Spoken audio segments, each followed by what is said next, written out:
وبركاته. أستغفر الله ربي من كل ذنب وأتوب إليه، لا حول ولا قوة إلا بالله العلي العظيم. أستغفر الله ربي من كل ذنب وأتوب إليه، لا حول ولا قوة إلا بالله العلي العظيم.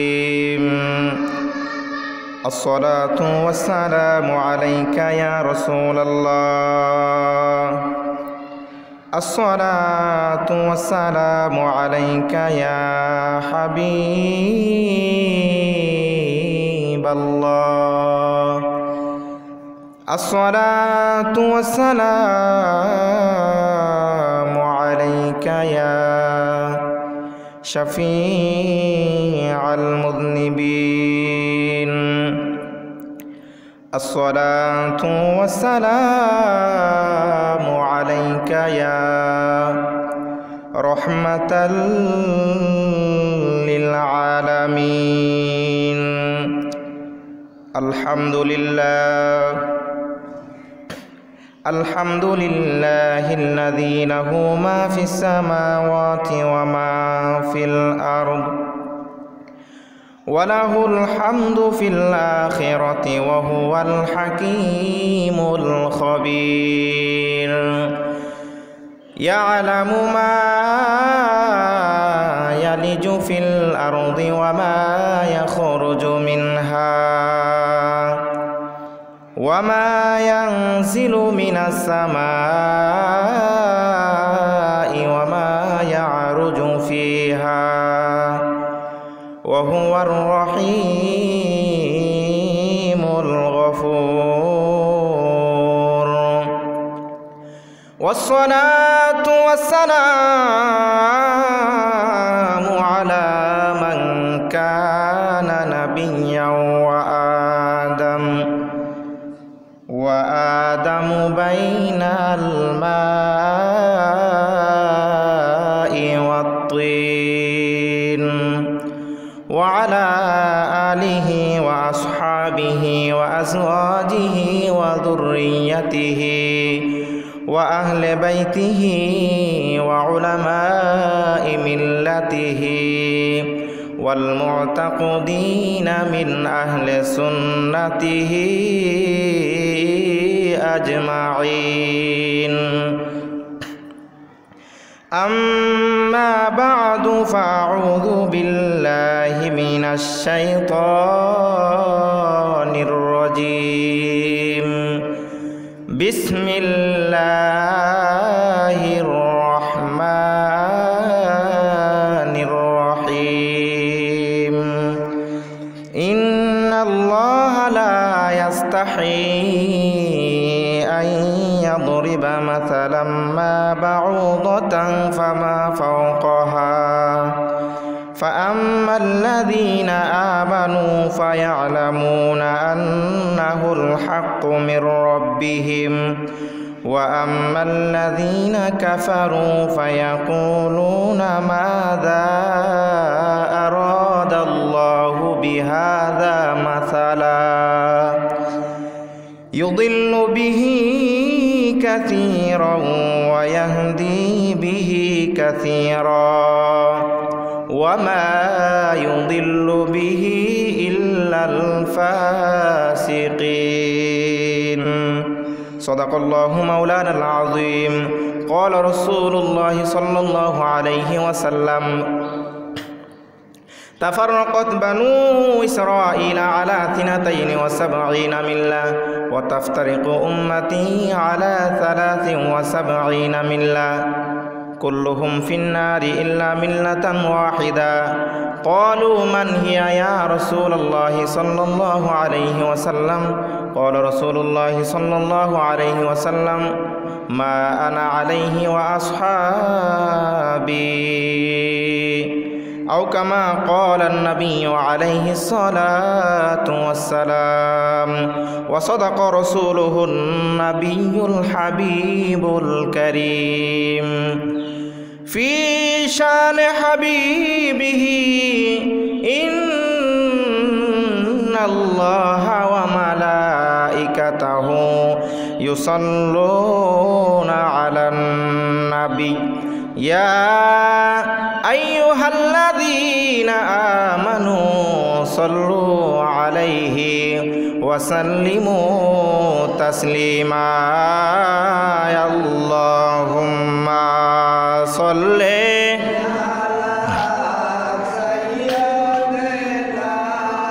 مولانا محمد وعلى آل سيدنا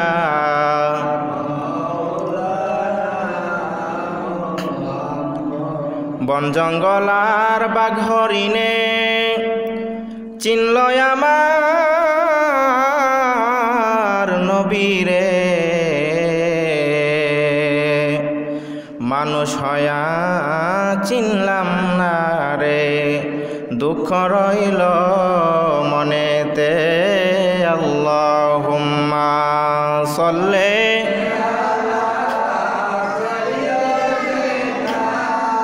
মাওলানা মুহাম্মদ ওয়া আলা আলি সাইয়্যিদিনা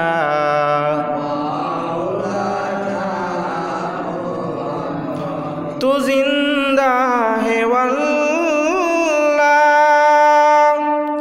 तू जिंदा है वल्लाह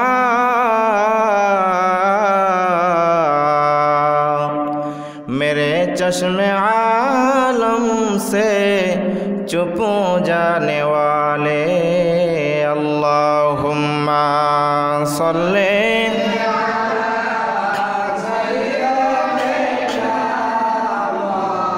लाना मुहम्मद वाला आले सैयदीना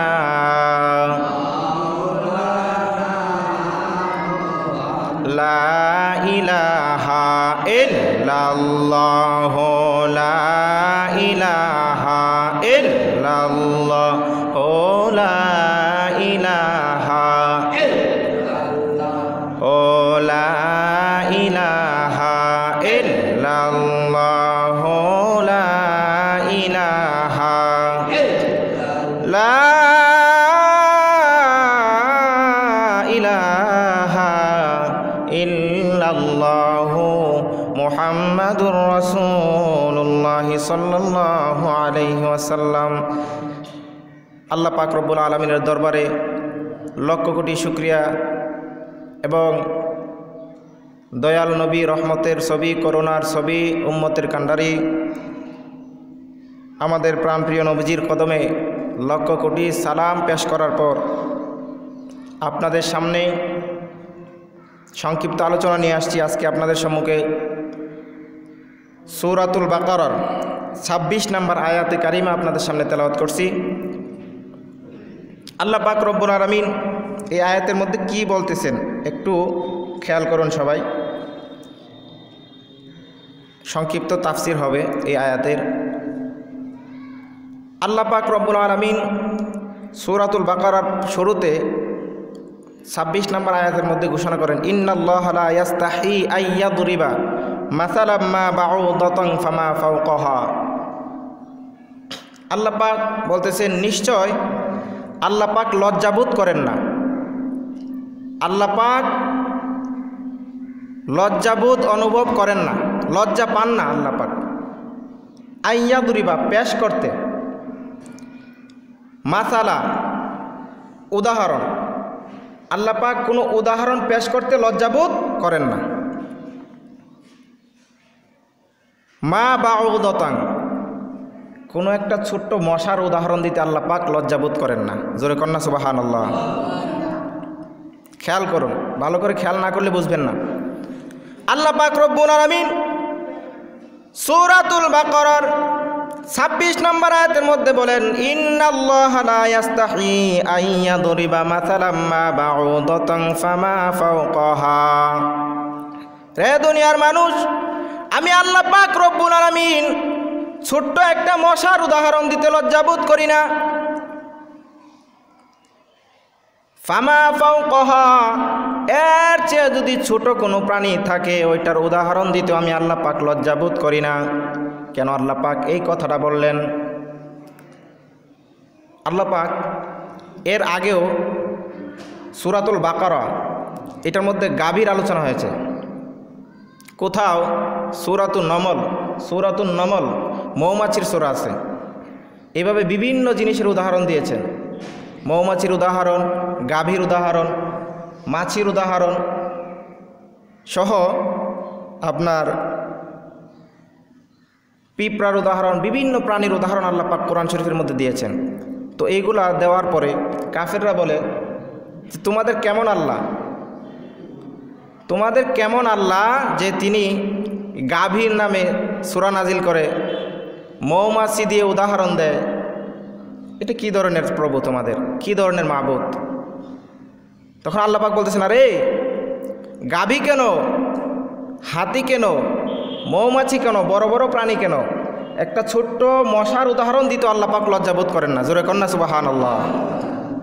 কারণ যেখানে যেই জিনিসটা প্রয়োজন আমি আল্লাহ পাক ওইটা দিয়ে উদাহরণ দেই। কতক্ষণ ঠিক না বে ঠিক? কারণ মশাকে অবহেলা করতে নাই। এই একটা মশা সুস্থ মশা না, একটা ল্যাংড়া মশা দিয়ে আল্লাহ পাক নমরুদের মতো এত ক্ষমতাশালী শক্তিশালী বাদশাকে কি পরাস্ত করছেন না? এত শক্তিশালী বাদশা নমরুদ, তাকেও আল্লাহ পাক পরাস্ত করে দিয়েছেন একটা ল্যাংড়া মশার মাধ্যমে। সুতরাং বোঝা গেল যে ল্যাংড়া মশারও শক্তি কম না। এই জন্য আল্লাহ পাক বলতেছেন, আরে এত বড় বড় প্রাণী কেন, গাভী কেন, মৌমাছি কেন, পিঁপড়া কেন, ছোট্ট একটা মশার উদাহরণ দিতে আল্লাহ পাক লজ্জাবোধ করেন না? জোরে কন্যা সুবহানাল্লাহ। এই বয়ানটা করার পরে আল্লাহ পাক রব্বুল আলামিন এই ওয়াজটা করার পরে মানুষ দুই ভাগে বিভক্ত হয়ে যায়। কয় ভাগে? আওয়াজ করেন, কয় ভাগে? দুই ভাগে বিভক্ত হয়। আমরা অনেক সময় বলি যে হুজুর আপনি একভাবে বলেন, অন্য হুজুর আরেকভাবে বলে, আমরা কোনটা মানব? যেখানে আল্লাহ পাক জিনাকে নিয়ে কোনো ধরনের বিতর্ক নাই, আল্লাহকে মানে না, পৃথিবীতে এরকম কোনো মানুষ নাই। আল্লাহকে সবাই মানে। আল্লাহকে মানার পরেও আল্লাহ পাক এই ওয়াজটা করার পরেও মানুষ দুই ভাগে বিভক্ত হয়। কয় ভাগে? আমার কথা নয়, এটা কোরআন শরীফের কথা। আল্লাহ পাক বলতেছেন, ফাআম্মাল্লাযীনা আমানু, যারা ঈমানদার, যারা মুমিন, যাদের ভিতরে ঈমান আছে, বিশ্বাস আছে আমি আল্লাহর প্রতি, ইয়াকিন আছে, দৃঢ় বিশ্বাস আছে, ওই মুমিনের দলটা কি বলেন? দুই দলে বিভক্ত হয়া দুই দলের মানুষের বক্তব্য আল্লাহ পাক উল্লেখ করে দিলেন। এক নাম্বার, ফাআম্মাল্লাযীনা আমানু, যারা ঈমান এনেছে, যারা ঈমানদার, এই মুমিনের দলটা কি বলেন? ফায়ালামুনা আন্নাহুল হাক্কু মির রাব্বিহিম, যারা মুমিন তারা বলেন যে এটা মহান আল্লাহ রব্বুল আলামিনের পক্ষ থেকে। জোরে কোন সুবহানাল্লাহ। মুমিনরা বিশ্বাস করে নেয়। আল্লাহ পাক যখন এই ওয়াজটা করলেন মুমিনরা এটা বিশ্বাস করে নিলেন। এই গেল এক শ্রেণী। দ্বিতীয় শ্রেণীর আরেকটা লোক, আরেকটা দল, আরেকটা ফেরকা আল্লাহ পাক উল্লেখ করলেন, তারা বিশ্বাস করে নেয় মুমিনরা। আর যারা দ্বিতীয় শ্রেণীর কাফের তাদেরকে আল্লাহ পাক বলতেছেন, ফায়াকুলুনা মাযা আরাদাল্লাহু বিহাযা মাসালা। মুমিনের বিপরীত যেই দলটা, মুমিনের বিপরীত কুমিন, এই কুমিন বলতেছেন যে ফায়াকুলুনা, তারা বলে মাযা আরাদাল্লাহু বিহাযা মাসালা, এটা দ্বারা আল্লাহ পাক কি বোঝাতে চান? মানে বুঝেও না বুঝার ভান করে, বুঝেও না বুঝার ভান করে। একটা কথা প্রচলিত আছে, ঘুমের মানুষকে সজাগ করা যায়, কিন্তু যারা সজাগ, যে সজাগ হয়ে মনে করেন এমনিতে ভান করে শুয়ে আছে, তারে সজাগ করা বড় কঠিন। ঠিক না বে ঠিক? তো আল্লাহ পাক এটাই উল্লেখ করলেন যে যারা কুমিন, মুমিনের বিপরীত কাফের দল, ফায়াকুলুনা মাযা আরাদাল্লাহু বিহাযা মাসালা, আল্লাহ পাক এটা তারা কি বোঝাতে চান? না বুঝার ভান করে। এখানে দুইটা শ্রেণীর জন্য আল্লাহ পাক দুইটা শব্দ ব্যবহার করলেন। কয়টা? দুইটা। একটা হচ্ছে মুমিনদের শানে যখন আল্লাহ পাক বললেন তখন শব্দটা ব্যবহার করলেন ফায়ালামুনা, তারা জানে। আর যখন কাফেরদের শানে শব্দ ব্যবহার করলেন তখন বলেন ফায়াকুলুনা। আল্লাহ তো এক শব্দ ব্যবহার করতে পারতেন, যে মুমিনরা বলে এটা, কাফেররা এটা বলে, শব্দ একই শব্দ ব্যবহার করতে পারতেন না? দুই শব্দ ব্যবহার করলেন। মনোযোগ, ফায়ালামুনা বললেন, মানে আল্লাহ পাক মুমিনদের সামনে বললেন যে তারা জানে। জানাটা বোঝাটা হয় অন্তরে। কিসে? অন্তরে। জানাটা বোঝাটা হয় কি? অন্তরে। আর বলাটা হয় মুখে। মুমিনটা এটা এই ওয়াজটা অন্তরে বিশ্বাস করে নেয়।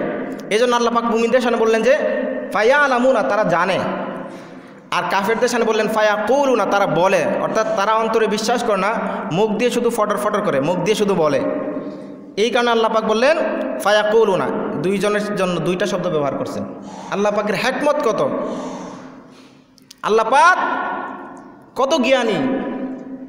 আল্লাহ পাক মহাজ্ঞানী, সব জ্ঞানীদের উপরে জ্ঞানী আল্লাহ পাক রব্বুল আলামিন। এই কারণে আল্লাহ পাক এত সুন্দর করে এই কোরআন শরীফ সাজিয়েছেন। এই জন্যই তো আল্লাহ পাক শুরুতে বলেছেন যে লা রাইবা ফিহি হুদাল লিল মুত্তাকিন। এই কোরআন শরীফের মধ্যে বিন্দু মাত্র সন্দেহ নাই। জোরে কন্না সুবহানাল্লাহ। পৃথিবীর কোনো রাইটার, কোনো লেখক এই চ্যালেঞ্জ ছুটতে পারে না, বরং আরও বলে যে আমার এই লেখনীর মধ্যে, আমার এই বইয়ের মধ্যে যদি ভুল ত্রুটি থাকে আপনারা ধরাই দিবেন, আমি আপনাদের কাছে কৃতজ্ঞ থাকব। এটা বলে। আল্লাহ পাক বলতেছেন না, এটার মধ্যে বিন্দু মাত্র সন্দেহ নাই। জোরে কন্না সুবহানাল্লাহ। তো আল্লাহ পাক এই দুই শ্রেণীর কথা উল্লেখ করলেন। আর এইটার সঙ্গে সঙ্গে আমি আরেকটা হাদিসে কারিমা তেলাওয়াত করেছি। আল্লাহ নবী ওই হাদিস শরীফের মধ্যে বলেন তাফাররাকাত বানু ইসরাঈলা আলা 72 মিল্লাহ। দুইটার মধ্যে সমন্বয় সাধন করব, একটু মনোযোগ দিবেন, নয়তো বুঝবেন না। আল্লাহ নবী, রহমতের নবী, রাসূলে আরবি সাল্লাল্লাহু আলাইহি ওয়াসাল্লাম তিনি ইরশাদ করেন, ও আমার সাহাবীরা শোনো, তাফাররাকাত বানু ইসরাঈলা আলা 72 মিল্লাহ।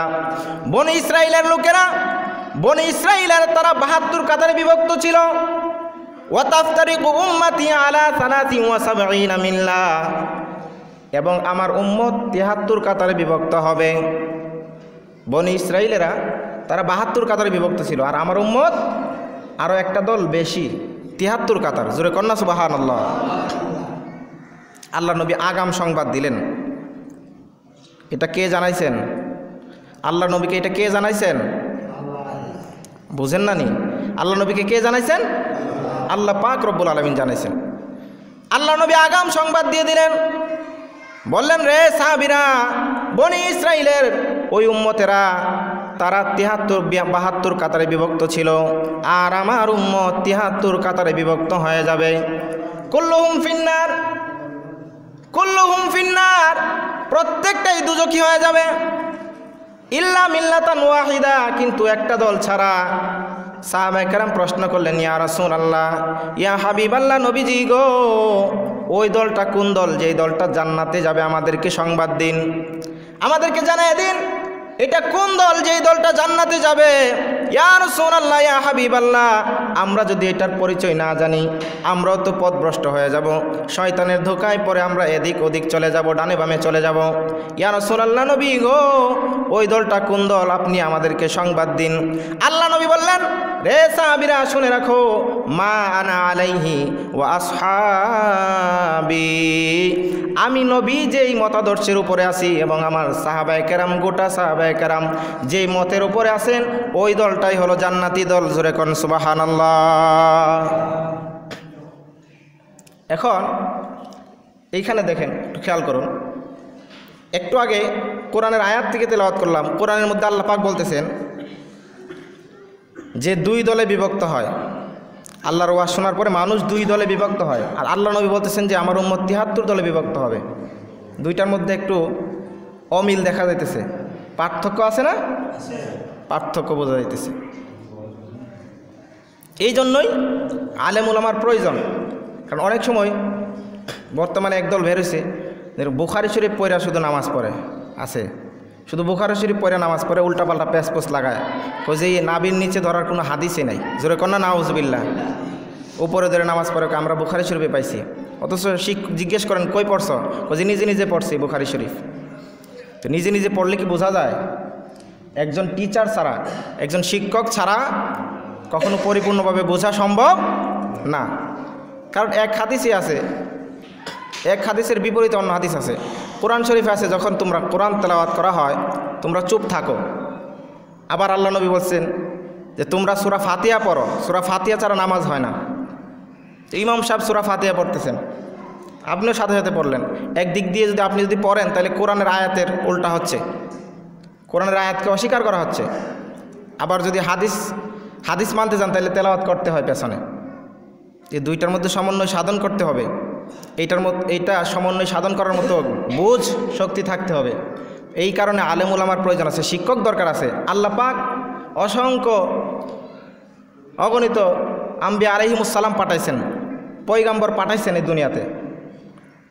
কাউকে কিতাব দিয়েছেন, কাউকে কিতাব দেন নাই। কাউকে কিতাব দিছে, কাউকে কি দেন নাই কিতাব। তো যাদেরকে দেন নাই তারা কিন্তু তাদের উম্মতদেরকে কিন্তু শিক্ষা দিছে না?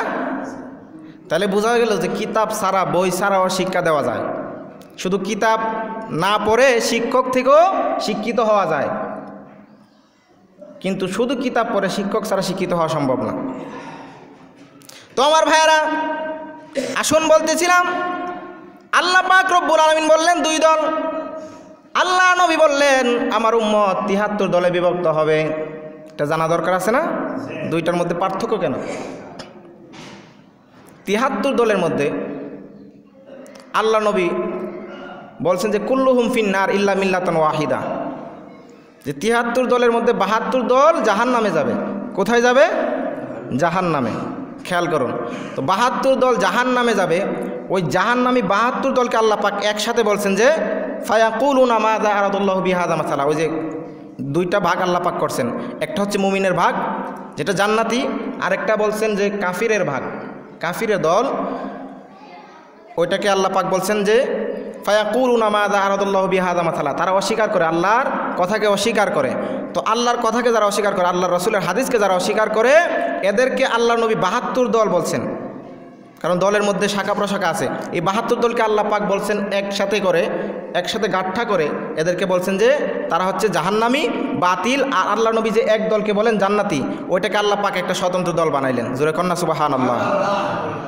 আবারও ভেঙে বলি, আল্লাহ নবী যে ৭৩ দলের কথা বললেন আর আল্লাহ বললেন ২ দলের কথা। তো আল্লাহর ২ দলের মধ্যে এক দল হচ্ছে জান্নাতি। তো আল্লাহ নবীও ৭৩ দলের মধ্যে এক দলকে জান্নাতি বলেছেন, এই দুইটা এক।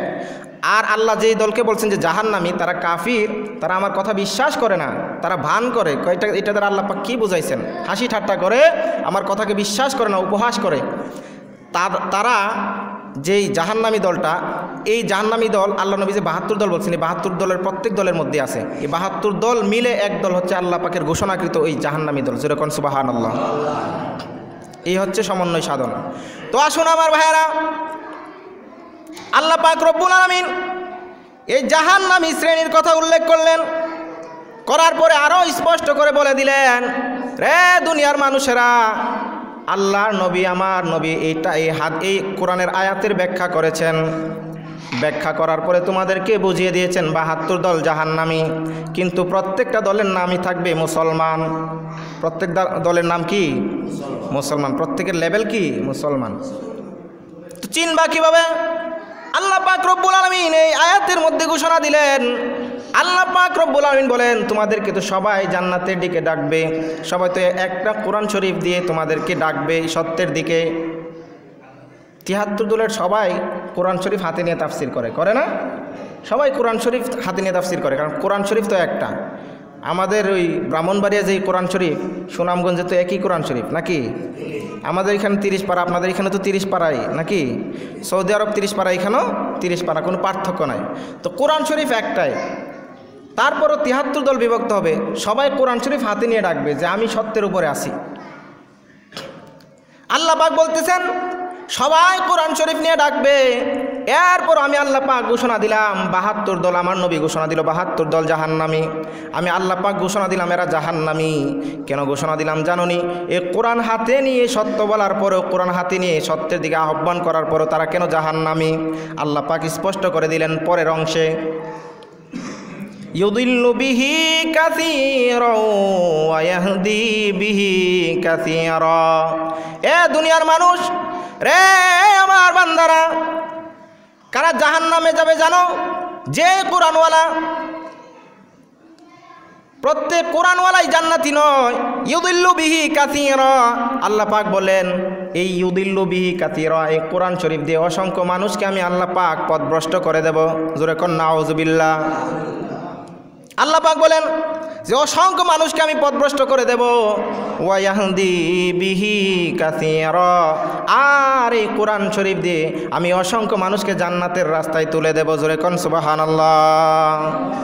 সুতরাং আল্লাহ পাক বলতেছেন যে কোরআন শরীফ দিয়ে ৭৩ দলের সবাই যেহেতু কোরআন হাতে নিয়ে তাফসির করবে, কোরআন হাতে নিয়ে ডাকবে মানুষকে,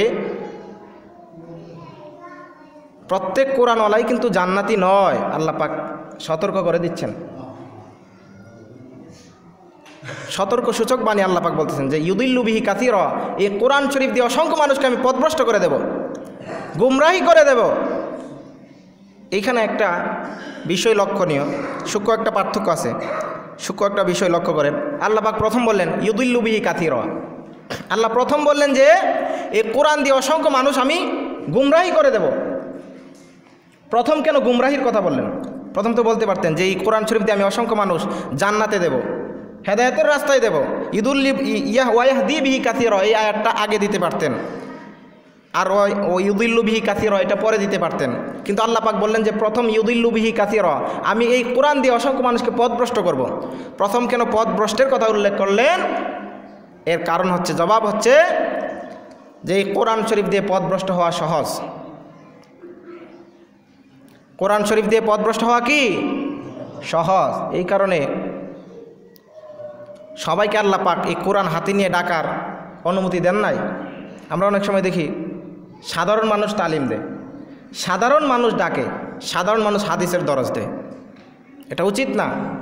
আল্লাহ পাক কোরআন শরীফের মধ্যে, কোরআনের মধ্যে বলছেন, আমার নিজস্ব বানানো কথা না, কোরআনের মধ্যে আল্লাহ পাক বলতেছেন ওয়ালতাকুম মিনকুম উম্মাতুন ইয়াদউনা ইলাল খায়র। তোমাদের মধ্যে এমন কত মানুষ আছে, এমন স্পেসিফিক নির্দিষ্ট কতগুলো মানুষ আছে যাদেরকে আমি আল্লাহ পাক সত্যের পথে ডাকার জন্য আমি দায়িত্ব দিছি। সবাইকে দিয়েছেন আল্লাহ পাক। আল্লাহ পাক বলছেন তোমাদের সবাইকে আমি বলছি তোমরা ডাকো সত্যের পথে, তোমরা সবাই মানুষদেরকে ডাকো, সবাইকে দরজ দাও, তালিম দাও। এটা বলছেন আল্লাহ পাক।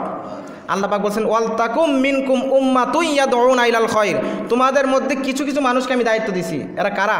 তাফসীরের মধ্যে লেখছে এরা হচ্ছে আলেম উলামা। জোরে কোন সুবহানাল্লাহ। সুতরাং সাধারণ মানুষ যে ডাকে এটা কি সত্য? এটা ভুল। কারণ সাধারণ মানুষ সমাধান দিতে পারবে না। একই হাদিসের পৃষ্ঠে অন্য হাদিস আছে, সমাধান দিতে পারবে না। এই জন্য যে সে কোরআন হাতে নিয়ে তাফসির করার অনুমতি আল্লাহ পাক দেন নাই, যে সে কিতাব হাতে নিয়ে মানুষদেরকে ডাকার, যে ভাই আসেন আপনাকে কিছু দরজ দেই, বসেন, এগুলো বলার অধিকার আল্লাহ পাক দেন নাই। আল্লাহ পাক স্পেসিফিক নির্দিষ্ট কিছু মানুষকে দিয়েছেন, এরা হচ্ছে আলেম উলামার শ্রেণী। জোরে কোন সুবহানাল্লাহ। এই কারণে সাবধান। আল্লাহ পাক বললেন ইউদিল্লু বিহি কাসীরা, এই কোরআন শরীফ দিয়ে অসংখ্য মানুষ জাহান্নামে চলে যাবে, পথভ্রষ্ট হয়ে যাবে, গুমরাহ হয়ে যাবে। ওয়ায়াহদি বিহি কাসীরা, আল্লাহ পাক রব্বুল আলামিনের পরে বললেন এই কোরআন শরীফ দিয়ে অসংখ্য মানুষ হেদায়েতের রাস্তায় যাবে। এখন আমাদেরকে জানা দরকার কোন কোরআনওয়ালার কাছে সত্য নাই, কোন কোরআনওয়ালা জান্নাতি আর কোন কোরআনওয়ালা জাহান্নামী। এইটা জানার জন্য আমাদেরকে বুঝতে হবে যে কোন কোরআনওয়ালা কোরআন বুঝে আর কোন কোরআনওয়ালা কোরআন বুঝে না। এটা জানতে হলে কোরআনের মূল কারা বুঝে, কোরআনের মূলটা, কোরআনের সারমর্মটা কে বুঝে, ওই দলের শ্রেণী বিভাগ, ওই দলের পরিচয়, আইডেন্টিটি যদি আপনি জানেন তাহলে আপনি সত্য পথ পেয়ে যাবেন। এই কোরআন এবং হাদিসের সার নির্যাস একসাথে করে আল্লামা ডক্টর ইকবাল, তিনি একজন দার্শনিক ছিলেন, আমাদের মতো বাংলা দার্শনিক নন, অনেক বড় মাপের দার্শনিক ছিলেন। ওনাকে নিয়ে ইউনিভার্সিটিতে পিএইচডি করা হয়। গবেষণা করা হয়। আল্লামা ডক্টর ইকবাল এই আয়াত এবং আল্লাহ রসুলের হাদিস, আল্লাহ রসুল যে বলছেন যে 73 কাতারে বিভক্ত হবে, 72 কাতার জাহান্নামে যাবে, একদল জান্নাতে যাবে, এটার একটা সমাধান দিয়েছেন যে সবাই কোরআন নিয়ে তো ডাকবে, তো কোরআন মূল কোরআনওয়ালা কে, কোরআনের মূল কারা বুঝে আর কারা বুঝে না, এদের শ্রেণী বিভাগ আল্লামা ডক্টর ইকবাল একটা শেরের মাধ্যমে বলেছেন। মগজে কোরআন রূহে ঈমান জানুদ্দিন হাসতে হুব্বে রহমাতুল লিল আলামিন সালাতুন ইয়া রাসূলুল্লাহ সালামুন ইয়া নাযারতু ইলা বিলাদিল্লাহি জামান কা খরদালাতিন আলা হুকমি ইত্তিসালি আসসালামাই নূরে চশমে আম্বিয়া আসসালামাই বাদশাহে আউলিয়া। আল্লামা ডক্টর ইকবাল বলেন, মগজে কোরআন, এ জগতের মানুষেরা শোনো, রে জগতের মানুষ, প্রত্যেকেই কোরআন হাতে নিয়ে তোমাদেরকে ডাকবে, তাফসির মাহফিল করবে আর বলবে এটা সত্য, আমরা সত্যের উপরে আছি, আমরা আহলে হক, আমরা হক দল। কিন্তু সবাই কিন্তু সত্য না, সবাই কোরআনের মূল বুঝে না, সবাই কোরআনের সারমর্ম বুঝে না, সবাই কোরআন ভালো করে বুঝে না। কারা কোরআন বুঝে, কোরআনের মূলটা কি আসলে জেনে নাও। আমি ডক্টর ইকবাল গবেষণা করে বের করলাম, মগজে কোরআন, কোরআনের মগজ, মানুষের মাথার মগজ আছে না, মগজটা হচ্ছে মূল। বলছে যে মগজে কোরআন, কোরআনের মগজ অর্থাৎ কোরআনের মূল। রূহে ঈমান, ঈমানের রূহ, ঈমানের রূহ মানে ঈমানের মূল। মগজে কোরআন রূহে ঈমান জানে দিন, দিন অর্থাৎ ইসলাম ধর্মের মূল, জান। এই তিনটার মূল কি শুনে নাও। মগজে কোরআন, কোরআনের মগজ, রূহে ঈমান, ঈমানের রূহ, জানে দিন, ইসলাম ধর্মের জান, অর্থাৎ তিনটার মূল কোরআনের মূল, ঈমানের মূল, ইসলাম ধর্মের মূল হলো হাসতে হুব্বে রহমাতুল লিল আলামিন, আমার প্রিয় নবীর মহব্বত। জুরে কোন সুবহানাল্লাহ। এ জগতের মানুষ, ও নবীর উম্মতেরা শুনে রাখো, ও আল্লাহর বান্দারা শুনে রাখো, প্রত্যেক কোরআনওয়ালাই কিন্তু জান্নাতি নয়, ওই কোরআনওয়ালাই সত্যের উপরে আছে। কারণ যেই কোরআনওয়ালার ভিতরে নবীর মহব্বত আছে, আল্লাহ পাক রব্বুল আলামিন এই কোরআন শরীফের ভিতরে ভিতরে প্রত্যেকটা হরফের মধ্যে আমার নবীর শান ও মান লুকায়া দিয়েছেন। এই জন্য যার ভিতরে নবীর মহব্বত থাকবে, ওই কোরআনওয়ালাই সত্য তাফসির করবে, ভুল তাফসির করবে না, আল্লাহ নবীর প্রতি মহব্বত রেখে তাফসির করবে। আর যেই কোরআনওয়ালার ভিতরে আল্লাহ নবীর মহব্বত আছে, সেই হবে জান্নাতি। জুরে কোন সুবহানাল্লাহ। এই জন্য রে জগতের মানুষ, যে কোরআনওয়ালা আল্লাহ নবীর মহব্বত নিয়ে তাফসির করবে, তোমরা তার দলে থাকবা। এটাই হলো সত্য দল, 73 দলের এক দল। আর আল্লাহ পাকের ঘোষণাকৃত 2 দল, একটা জাহান্নামী, একটা জান্নাতি। ওই জান্নাতি দলের অন্তর্ভুক্ত তোমরা হয়ে যাবা যদি নবীর মহব্বতওয়ালা আলেমের কোরআন তেলাওয়াত শুনো, কোরআনের তাফসির শুনো। কিভাবে? একটা কোরআন শরীফ একটা আয়াত আছে, কুল ইন্নামা আনা বাশারুম মিসলুকুম ইউহা ইলাইয়া আন্নামা ইলাহুকুম ইলাহুম ওয়াহিদ। এটা দিয়ে অনেকে তাফসির করে নবী আমাদের মতোই। জোরে কন না নাউজুবিল্লাহ। বাড়িতে গিয়ে কয়েন নাউজুবিল্লাহ, জোরে কন নাউজুবিল্লাহ। আল্লাহর নবীর এই যে তাফসির করে কোরআনের আয়াত দিয়ে, যে কুল ইন্নামা আনা বাশারুম মিসলুকুম, যে হে নবী বলেন আমি তোমাদের মতোই মানুষ। কোরআনের আয়াত দিতে বলছে, তাহলে সেও তো কোরআনওয়ালা, কোরআন থেকে ওয়াজ করে। তো আল্লাহ পাক বলতেছেন যে সব কোরআনওয়ালা কি জান্নাতি নয়, এই কোরআন দিয়ে আমি তারে পথভ্রষ্ট করছি। রে আমার ভাইরা, আল্লাহ পাক যে বলছেন যে বলুন হে নবী আপনি বলুন যে আমি তোমাদের মতোই মানুষ, এরা তো তাফসির বোঝে না। এই কারণে নবীর মহব্বত যখন থাকবে, সে কখনো বলবে না যে নবী আমার মতো। সেইটার ভিতরে তাফসির মূল নির্যাস সারমর্মটা সে জানবে। একদিকে নবীর মহব্বত থাকবে, অন্যদিকে তাফসির করবে, বোঝা গেল সে জান্নাতি দল, সে সত্যের উপরে আছে। কীরকম? এরা বলে যে নবী আমাদের মতোই মিসলুকুম, আল্লাহ পাক বলছেন। হ্যাঁ, আয়াতের সরল অনুবাদ পড়লে এরকমই বোঝা যায়, কিন্তু তাফসির পড়লে, ব্যাখ্যা বুঝলে কখনো সে বলবে না যে নবী আমার মতো। কারণ মিসলুকুম এই শব্দটা দিয়ে বোঝা যায় আল্লাহ নবী আমাদের মতো নয়। জোরে কন্যা সুবহানাল্লাহ। যে তোমাদের মতো কেন বললো? আল্লাহ পাক বলতেই পারতো যে হে নবী আপনি বলুন যে আমি মানুষ। বলছে আমি তোমাদের মতো মানুষ। মতো কেন বললো? আপনি একটা বাড়িতে গেলেন, মনোযোগ দেন, এগুলো দরকার। বর্তমান জামানা হচ্ছে ইমান লুণ্ঠনের জামানা। ইমান চুরি হয়ে যাচ্ছে, আমরা বলতেও পারি না কোন দিক দিয়ে ইমান লুটে পুটে খাচ্ছে। আমাদের ইমান শেষ হয়ে যাচ্ছে, আর ইমান না থাকলে জান্নাতে যাওয়া সম্ভব হবে না। ইমানটা হচ্ছে নবীর মহব্বত। দেখুন যে মতো দিয়ে বোঝা যায় আল্লাহ নবী আমাদের মতো না। কেন? আপনি মনে করেন একটা বাড়িতে গেলেন, একটা বাড়িতে গিয়ে দেখলেন যে শোকেসের মধ্যে একটা আম সাজানো আছে, এটা মাটির আম। কিসের আম? কথা বুঝেন না নি আমার? গিয়ে দেখলেন কি শোকেসের মধ্যে একটা আম, ওইটা কিসের আম? মাটির আম। তো আপনি বললেন আরে এটা তো আমের মতো। কিসের মতো? যদি একদম আম থাকতো তাহলে কি বলতেন? যে আমের মতো বলতেন, বলতেন যে আরে এটা তো আম। যদি একটা কাঁঠাল থাকে শোকেসের মধ্যে সাজানো মাটির, একদম কাঁঠালের মতো, তো আপনি বললেন কি আরে এটা তো কাঁঠালের মতো। যদি শুধু কাঁঠাল হইতো, একদম ডাইরেক্ট কাঁঠাল হইতো, তাহলে কি বলতেন? যেটা কাঁঠাল মতো বলতেন। মতো কেন বললেন? মতো দিয়েই বোঝা যায় যে আকৃতিটা এক, আমের মতো দেখা যায়, এই কারণে বলছে যে এটা মাটির আম তো হুবহু আমের মতো, এই কারণে বলছে আরে এটা তো আমের মতো। কাঁঠালটা মাটির শেপ পুরা দেখা যায় একটা কাঁঠালের মতো, আসলে কিন্তু এটা কাঁঠাল না। আসলে কি প্রকৃতি এক? প্রকৃতি এক না। এই মতো দিয়ে বোঝা যায় আকৃতি এক, প্রকৃতি ভিন্ন। জোরে কন্যা সুবহানাল্লাহ। কারণ আসল আমের মধ্যে আপনি যখন কামড় দিবেন ওইখান থেকে রস বের হবে, মিষ্টি অনুভব করবেন আপনি। আর ওই মাটির আমের মধ্যে যদি কামড় দেন মিষ্টি পাবেন না, মাটি ভিতরে ঢুকবো, একটু পরে থুতু মারবেন,